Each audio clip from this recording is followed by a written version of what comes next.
os estudos, o apoio na formação, o arranque até o momento de terem os instrumentos para, e depois, olha, então, mais notícias, o que existir a carta e tal, fica para vocês, mas não há conta no banco e tal, para lá.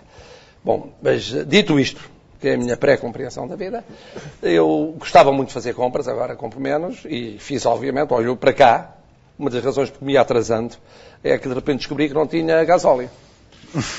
E eu meto sempre num combustível branco. Mas como eu, havia milhares a pensar exatamente o mesmo.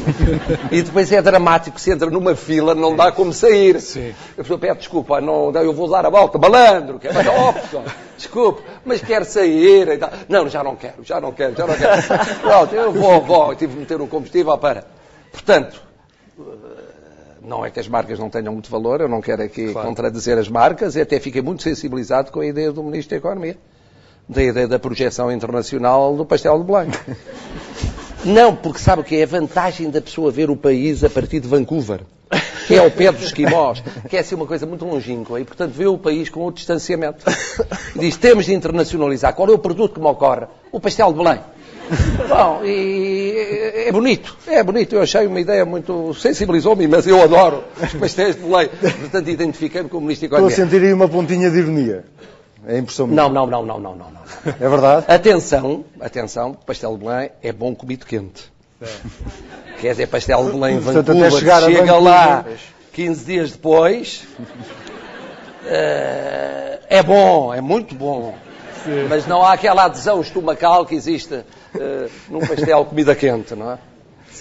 Eu já agora, a propósito disso, eu achei logo uma ideia quando o Ministro da Economia, o Álvaro, veio do Canadá, porque fala-se muito naquilo da necessidade absoluta da economia portuguesa precisar de exportações. E o nosso Ministro da Economia ser de importação, eu achei logo que isso podia ser negativo. E depois, mas gostei daquilo dele pedir para ser tratado só por Álvaro. Porque, a sério, eu acho que facilita e acho, até do ponto de vista... Há um poema do Álvaro de Campos que termina com o verso: e havia o mar e o luar e a solidão ao Álvaro. Diz ele. O poema não diz e havia o luar e o mar e a solidão ao Ministro da Economia, do Emprego, não, porque realmente soa pior. Oh, Ricardo, a propósito de pastéis de nata, já disse que não faz nada em casa. Quando diz nada é nem cozinhar, nem uma omelete, nem um ovo estrelado, nada? Sim, nada. Havia o Paul Newman uma vez disse uma coisa com a qual eu me identifiquei imenso. Foi perguntar-lhe como é que era lá em casa, lá está, quem é que fazia o quê, quem é que decidia o quê, e o Paul Newman disse: a minha mulher decide sobre todas as pequenas questões e eu decido sobre todas as grandes questões. E é o mesmo comigo. A minha mulher decide para que escola é que as miúdas vão, o que é que a gente come, em que sítio é que a gente vive, e eu decido como é que se resolve o conflito israelo-árabe. As coisas estão distribuídas desta forma. Então não usa avental? Não usa avental, mas eu percebo a sua insinuação, eu sei, não uso nem nunca fui convidado para usar, curiosamente. Eu acho que...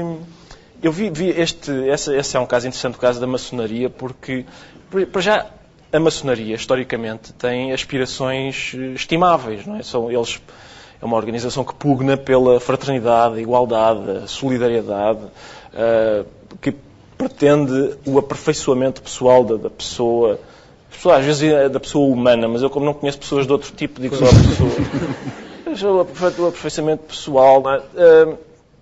E, portanto, ainda por cima é uma organização aclassista, ou seja, todas as classes sociais podem... Mas isso é estranho. A primeira coisa estranha é uma organização aclassista, que está aberta a todas as classes sociais, chama-se maçonaria, mas a gente não conhece um trolha que seja maçom.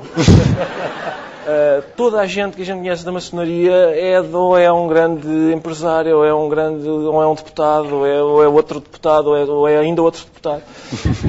E portanto, essa é a primeira coisa que eu estranho ali. Depois vi no jornal vinha um ex-grão-mestre a dizer: quem aproveita a maçonaria para tratar de negócios deve ser expulso.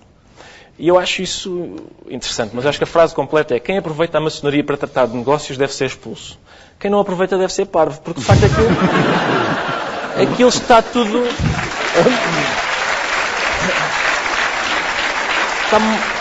Está montado de uma maneira que parece mesmo de propósito para fazer aquilo. Professor Marcelo, como é que classifica toda esta história da maçonaria a envolver PSD, PS? Eu acho que há ali muita coisa junta. Quer dizer, há uma parte que tem a ver com um conflito relacionado com a privatização da RTP e que mete a ongoing, portanto, o conflito entre os players que estão no mercado e o ongoing que se pensa que pode vir a entrar. Eu acho que começou um bocadinho por aí. Depois houve uma coisa muito mais grave, que se perde um bocadinho no meio desta questão dos aventais, que são os serviços de informação. Os serviços de informação, não é para levar a sério, é para levar a brincar. Qualquer dia toda a gente leva a brincar. As pessoas, eu já estou com uma minha funcionária, não é? Que não percebe disso de aventais, a não ser o dela. E como eu sou um patrão muito liberal, usa pouco avental. Portanto, usa bata. Acha que é uma coisa muito mais democrática. E bata Bordeaux, que não é vermelha, apesar de ser alentejana, mas é Bordeaux. Bom, e que me perguntava, oh, professor, mas que é isto? Eles são muitos. Não, são 4.000. Bom, mas é perigoso? Não, parece que não, porque afinal acaba por saber tudo de uma maneira ou de outra e tal. Mas vão aos serviços do Estado? Pois, não sei, realmente é um bocado confuso, mas eu penso que não e tal. Ou seja, eu já disse, e vi que o antigo grão-mestre António Arnaud concordou, e o antigo grão-mestre António Reis concordou, que os próprios deviam tomar a iniciativa quando estão em funções públicas. Não é propriamente o Estado a dar atrás deles, assim, o registro, assina aqui o registro. Ora, venha aqui, não, dizer, olha, eu realmente pertenço a esta associação, é uma associação importante, cívica, filosófica ou cultural, que contribui para o bem da humanidade e do país, é para o meu aprofundamento pessoal e também da comunidade, e portanto não tenho problema nenhum em dizer que sou. Mas pegando nesta história dos aventais, e se sabem ou não sabem cozinhar... E da culinária? E da culinária, deixe-me perguntar-lhe, professor Marcelo, se já sabe cozinhar vichyssoise. Sabe que nunca foi um prato de que eu gostasse muito. Não.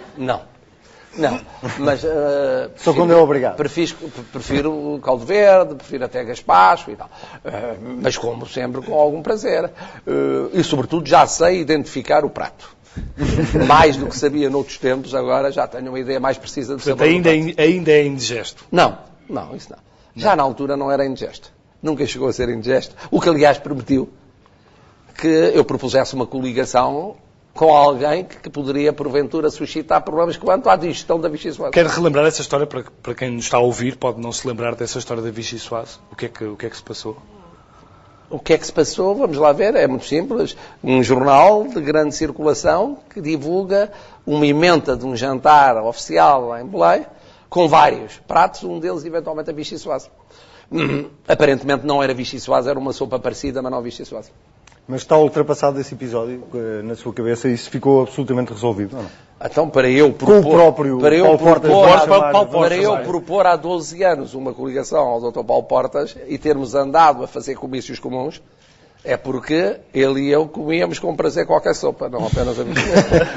Ricardo, e comíamos em conjunto. Deixa-me aproveitar esta deixa, já que estamos a falar de Paulo Portas, para pedir uma resposta muito rápida relativamente ao atual Ministro dos Negócios Estrangeiros, que está coligado, neste caso, com Pedro Passos Coelho, mas esta não é a primeira coligação. De todas, se pudesse escolher uma, qual é que escolhia? De todas as coligações PSD e CDS que já houve, qual foi a mais cómica? Eu sou um grande apreciador de todas, como sabe, mas eu tenho algum receio destas coligações PSD-CDS por uma razão. Da última vez que houve coligação PSD-CDS, foi Durão Barroso, Paulo Portas, e que depois degenerou em Santana Lopes, Paulo Portas, o povo português apreciou de tal forma o trabalho que eles fizeram que na primeira oportunidade deu uma maioria absoluta ao Sócrates. E, portanto, sempre que a gente tem um governo de coligação PSD-CDS, eu sei que dentro de 3, 4 anos vem aí então, qualquer coisa. António José Seguro arrisca-se a ser Primeiro-Ministro? Esse é que é o drama, não é? Esse é o drama. Esse é o drama, é ver o risco, e escolhe bem a palavra, ver o risco de António José Seguro poder... Para já a nossa democracia funciona assim, não é? Funciona como aqueles prémios literários. Há uma shortlist e depois o júri vota nessa shortlist, não é em todos os livros do ano, há uma shortlist e depois da shortlist sai o vencedor. Os militantes do PS e do PSD apresentam-nos uma shortlist, que é, neste caso, António José Seguro e Pedro Passos Coelho. E depois a gente vota naquele que os militantes do PSD e do PS escolheram. A gente não faz mais do que isso. A gente não, eu nunca voto neles, mas